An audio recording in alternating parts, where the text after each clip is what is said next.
Paris ઓલિમ્પિકમાં medal માટે ભારતનું ખુલ્યું ખાતું. મનુ ભાકરે 10 મીટર એર પિસ્તોલ શૂટિંગમાં અપાવ્યું બ્રોન્ઝ મેડલ. ઓલિમ્પિકમાં પહેલીવાર મહિલા શૂટરને મેડલ.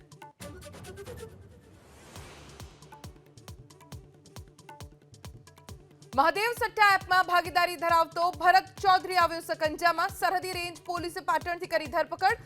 આરોપીના મોબાઈલમાંથી 5213 કરોડના મળ્યા હિસાબો.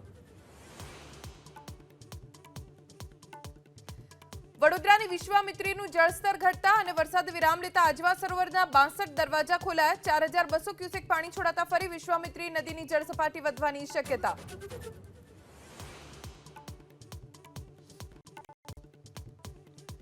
મુખ્યમંત્રી પરિષદની બેઠકનો બીજો દિવસ. રામ મંદિર અને કાશી વિશ્વનાથ કોરિડોરની જેમ દરેક રાજ્યના પ્રમુખ મંદિરોની વિકાસ યોજના પર કરાઈ ચર્ચા.